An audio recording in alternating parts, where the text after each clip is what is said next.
Welcome back. This is our next live case demonstration in Power Up Endo's 90-Day Super GP. In this case, we're going to treat a lower molar, and it's going to be a 2-visit treatment, okay? And when we discuss the case, we're going to talk about why we opted to treat this case in 2 visits and some of the considerations you're going to want to take into account when you make this same kind of decision process. Remember, I cover this in one of the bonus lessons that you'll be going over once you work your way through the worlds of the course, but I wanted to touch base on it, here and there throughout the course because it's such an important concept in endodontics. All right, so here we go. This patient is a 45-year-old female. She was complaining of some occasional throbbing pain that was random, and it had been going on for a couple of weeks and had actually been getting worse recently. All right, so you can see very clearly from the bite wing radiograph that she has this old, large composite restoration that looks like it's, not doing so well, and she has a pin present on the mesial of tooth number 19 that's relatively close to the pulp. All right. And so again, you want to really have both a bite wing and a periapical radiograph to study. When we look at this bite wing, it appears as though the mesial root has 2 canals and the distal appears to have a single canal. When we treat the case, we're actually going to discover that there's a second distal canal, but we'll get there. And, there's some mild calcifications in the pulp chamber that might affect our access preparation and the speed at which we can find the canals internally. And you'll see that shortly. All right. But nevertheless, the patient obviously had a negative response to cold. She had a positive response to percussion, and she also had some tenderness on chewing the cotton roll. So the cotton roll test was also positive. And when we go ahead and look at our periapical radiograph, we will see that there's a relatively large periapical lesion present at the apical area of tooth number 19 as well. Okay. Again, now on the periapical film, we can see both mesial canals very cleanly and neatly, and on the distal root, we see what appears to be a single canal as well. But this lesion is of moderate size. Okay, so the patient had no swelling or anything like that, but this is a relatively large lesion. So when you consider the fact that the patient had some worsening symptoms and also has a lesion of this size, I opted in this case to split the treatment into 2. All right, so we're going to, the goal is going to be in the first visit to do all the chemomechanical disinfection and instrumentation and placing calcium hydroxide, temporizing this patient, and then having the patient return 2 weeks later for her obturation appointment, assuming everything went well, which it will. And so I'm going to show you visit 1 in this lesson, and then I'm going to show you the obturation visit that happened 2 weeks later in the next lesson. Okay, and so these are important things to take into consideration. Some might treat this case in a single visit. You may opt to do that. In this specific case, I opted to treat it in 2 visits. And in cases with lesions of this size or any larger, I definitely always prefer to treat that in 2 visits. Okay, I think that the calcium hydroxide soaking in there is just going to help for the eventual healing of that periapical lesion, which is the whole goal, right? To treat apical periodontitis. So anyways, some things that I wanted to discuss with you are first and foremost the diagnosis. Okay, so our diagnosis is pulp necrosis with symptomatic apical periodontitis. Okay, remember we had a cold negative test and we had some positive to percussion and to cotton roll testing. Okay, so pulp necrosis with symptomatic apical periodontitis, our prognosis is favorable, and obviously we went and opted to perform root canal treatment for this patient. All right, so let's get into it. So we obviously anesthetized our patient using that Gao-Gates injection like I showed you, and we went ahead and placed our rubber dam using the number 13A clamp. Okay, remember 13A is for the upper right and the lower left, and we're treating tooth number 19. So first and foremost, we go ahead and lower the occlusion a little bit. You can see that there. We always do that. And even though we're dealing with a necrotic case, I tend to always lower the occlusion regardless of the diagnosis, just for that post-operative pain, okay? And now we're going ahead and proceeding with our access preparation. This is a number 4 high-speed surgical length round burr that we always use. Again, the surgical length is fantastic so that you can see and not have the head of the handpiece block you. You can appreciate that you can turn the mirror to the side and see very, very clearly as to where I'm preparing. And you're going to perform that rounded, rectangular access preparation in a case like this, smack dab in the center of the tooth. And you want to take your time, okay? We know that there's some mild calcifications in the pulp chamber, and we may not have such an obvious drop into that pulp chamber because of that. So you want to really take your time. The drop into the chamber is going to be much more subtle when you have those calcifications, okay? So we can see right there that we're starting to make our way right into the pulp chamber. We've actually penetrated in at one point there on the mesial, and we're just creating our outline as we're creating our access preparation. And you want to start relatively small. Remember, you can always expand your access preparation, but you can't add, dentin once you've taken it away. So start small, obviously, and right in the center of the tooth in terms of the mesiodistal and the buccolingual orientation. And just little by little, we're getting closer and closer to that, unroofing the entirety of that pulp chamber. So don't rush this. This is going to be, as you know, the most important step and is really the key to unlocking, the entire procedure. If you have to rinse periodically just to clear out the debris, obviously go right ahead. And now I've actually gone into the pulp chamber, so I'm going to use my endo Z-burr to smooth out the walls, okay? And so we have a nice clean working area with nice perpendicular walls and giving us the amount of room and the visibility that we need to confidently treat this case. And you can see that's starting to take shape there. So, run your endo Z-burr. You don't have to run it at full speed. You can kind of just drag it along the walls. It's a non-end cutting burr, as you know, and as I've mentioned it to you. So don't be scared that you're going to perforate the floor of the pulp chamber and cause some problems. So now we're using our Endo Explorer to gain access into the various canals of this tooth, and we can see there on the distal that it looks like there's actually 2 distal canals. So the mesial's the top, obviously, and the distal's there on the bottom. And we have our mesiobuccal on the right, mesiolingual on the left. And that's looking good. So now we're reaching for our ProTaper Gold SX rotary file, and we're just going into the mesial canals, and you're a little calcified, so you want to take your time.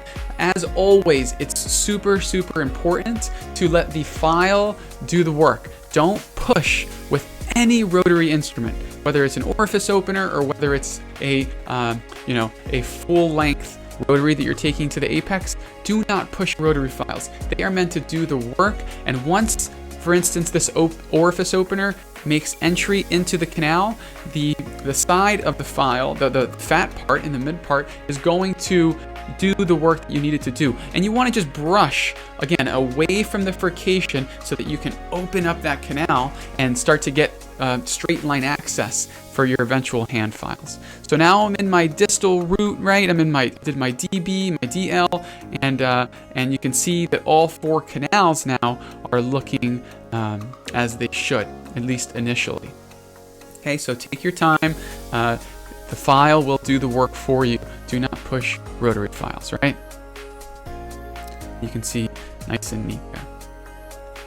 You got a little dental debris. You can rinse that off with your sodium hypochlorite, but I've already oriented myself in this tooth, and I know exactly where all the canals are.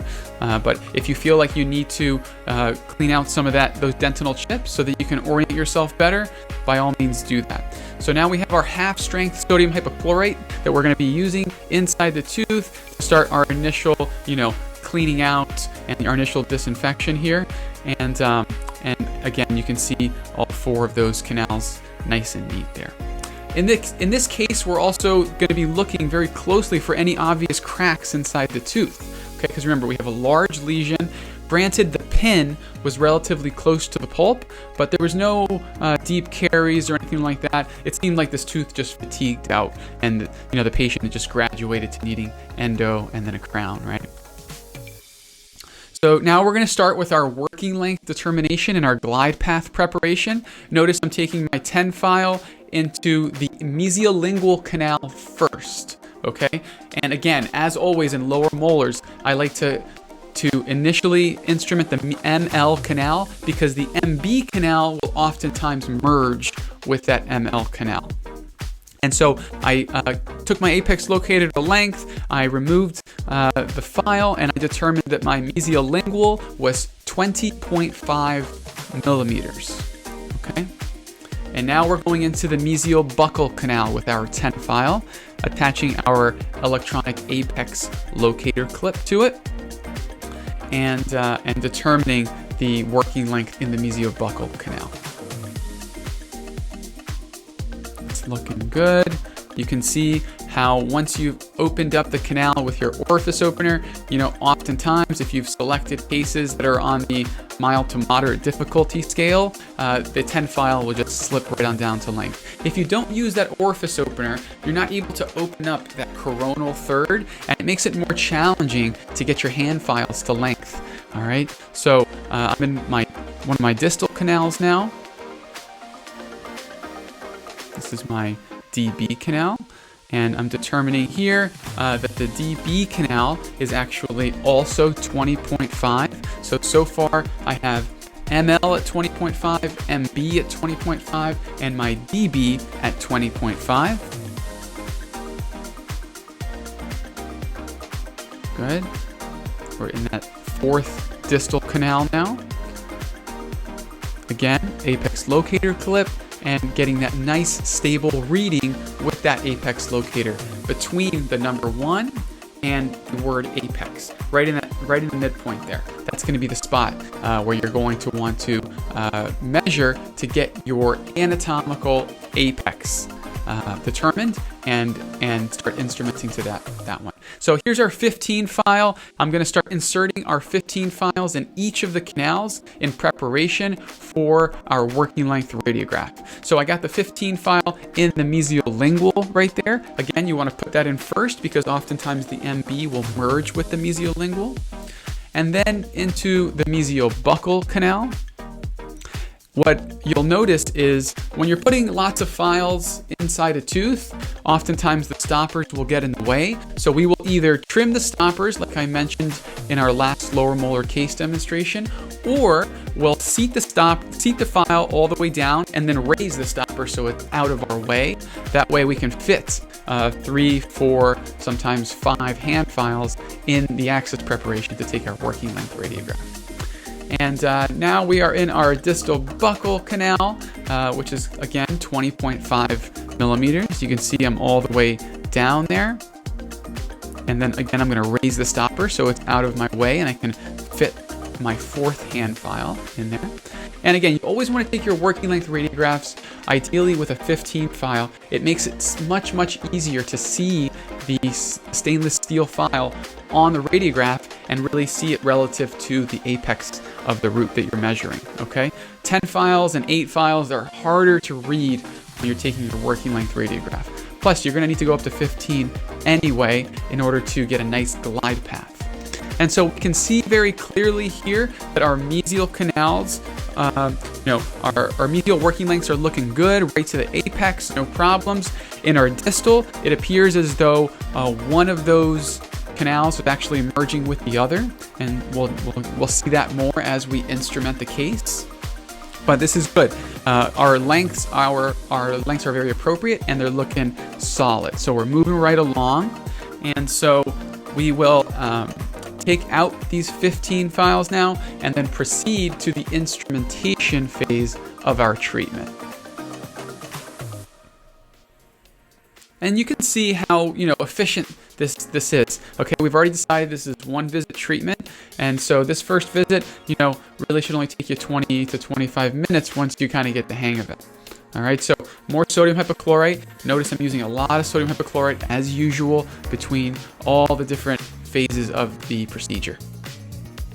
And you can see that the canals and their orientation and location, everything's starting to take shape. So here's our 1504 vortex blue rotary file in the mesiolingual canal, and we're taking that all the way to length. Again, that's 20.5 millimeters.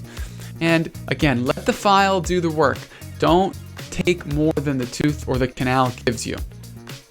Now in our mesiobuccal canal, down to length, just give it 3-4 passes. If you're not getting all the way down, remove, okay?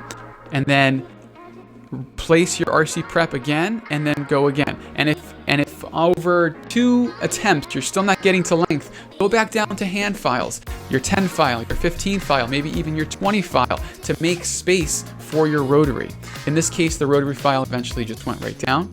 And so now in my DB canal, again to 20.5 millimeters. And then finally, I'm going to progress into my DL canal to 20 millimeters. But remember, these distal canals, we're going to discover shortly that they actually merge into one. And we thought that already once we read that working length radiograph, right? And yeah, there's our DL again. We're just opening that up. And that's to 20 millimeters. All right, looking good. So now another rinse with sodium hypochlorite, as we always do as we're working up the ladder in all the canals. So even though we're working with 4 canals, you can see how once you get into the groove of this, you're able to just kind of go on autopilot here with your instrumentation. So now we have our size 2004 vortex blue rotary file in our mesiolingual canal all the way to 20.5. And then into our mesiobuccal. Notice with each pass, okay, the rotary file is wiped, RC prep is applied, just on a little pad there. You just give it a quick little whip on the file, and then back into the next canal. All right, we're in our distal buccal there at 20.5 as well. And notice just 3 or 4 passes. If it doesn't go to length, don't force it, okay? I can't stress that enough, because once you break that file inside a tooth, which, I hope you never do, it will likely happen eventually, and you just don't want to. It's going to mess up your whole appointment. You're going to be dealing with a lot of complications, and then you might be considering referring this patient out. So, take your time with your instrumentation. Don't force your rotary files. If they're not going to length, okay, go back down to hand files and make some space. Okay, back with our sodium hypochlorite, and we're just working our way up. And now we're going to bring in our 2504 vortex blue rotary file. ML to length 20.5. Wipe, RC prep, back in to our mesiobuccal. Again, all the way to length 20.5. And notice on the outstroke, I'm doing a subtle brushing motion away from the furcation. In the MB, I'm brushing in the mesiobuccal direction. In the ML, I'm brushing in the mesiolingual direction, so on and so forth. Away, whatever that canal is called, you're brushing in that direction. And then finally, our distal lingual canal at 20 millimeters, all the way to length. And we're starting to really take shape here, okay? Lots of sodium hypochlorite. So in a situation where your patient is an emergency patient, for instance, and the tooth is necrotic, this is how you're going to manage that emergency appointment. Okay, when you have a vital case, you can get away with a much quicker emergency visit, which I'll show you in one of the live case demonstrations. Okay, but when it's a necrotic case, it takes a little bit more time. You really have to do full chemomechanical preparation and a calcium hydroxide application to get your patient to be predictably pain-free following the appointment. All right, so this is our size 30. Okay, we went through each canal. We're in our distal now. Again, 3004 vortex blue rotary file. Looking good. This is our final canal. down to 20 millimeters. And we're almost done with our chemomechanical preparation. I'm going to show you exactly how to run your obturation appointment in the next video, but you'll see that it's a very, very, very time-efficient appointment. Most of the work is done here in this first appointment. And now we are progressing to our size 35 Vortex Blue 04 taper rotary file. Same sequence, mesiolingual, then mesiobuccal, and then distal buccal, and then distal lingual. An important point that I want to point out to you as well is that when your assistant is recording the working length measurements on a little sticky note or wherever you have them write it down, always have them write it down in the same sequence. I always have them write it down MB, underneath it ML, underneath it DB, underneath it DL. Even though I record the ML first, which is the second in that sequence, it's always good to have the same exact sequence so that when you're looking at it quickly to get your measurements, you're always looking at the same sequence and you're not getting confused, okay? So we are performing our disinfection here. We're not going to use our EDTA because we're going to use that in our obturation visit. So we're just doing a lot of sodium hypochlorite here in order to disinfect the case and get this patient comfortable in preparation for their obturation appointment in 2 weeks.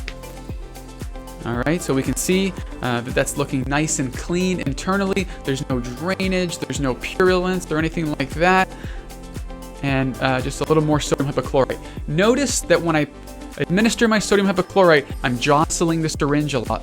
That's because it's a passive insertion into the canals, and I want to make sure that the needles aren't binding in the canals, and therefore me passing sodium hypochlorite potentially out of the apex. So it's a very passive seat of that needle.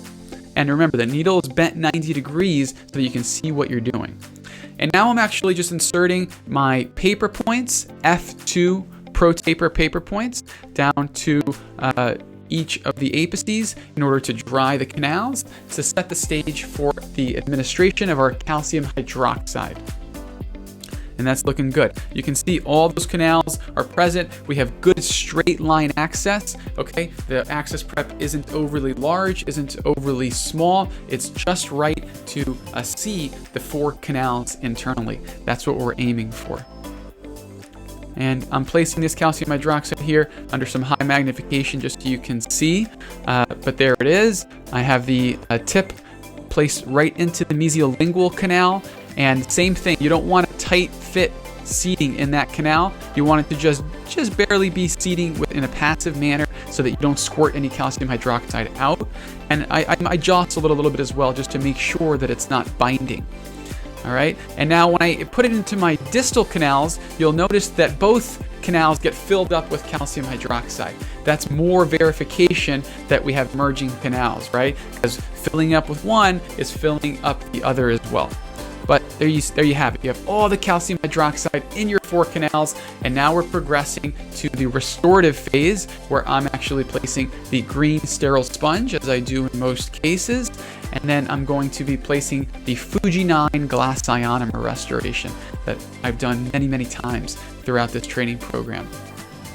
And you can see that's placed right into the access preparation, and then we're just going to use our glick to go ahead and adjust that occlusion. But you can see that this appointment can be done very, very time efficiently. All right, this was done in about 25 minutes or so. And remember, that's with me recording, and so I'm making sure that the focus is as perfect as possible throughout the procedure, but this shouldn't take very long. All right, and once you get through this appointment, your obturation visit's a breeze, and it goes by very, very smoothly. And I'm going to just show you exactly how to do that so that you're not wasting time and the patient's in and out in 15 or so minutes, maybe 20 minutes or so. But there you have it. That is the end of the first visit of our tooth number 19. And that's going to be the first instrumentation visit with calcium hydroxide administration, and then next our obturation visit. So I'll see you in the next lesson. Our patient will be back in 2 weeks,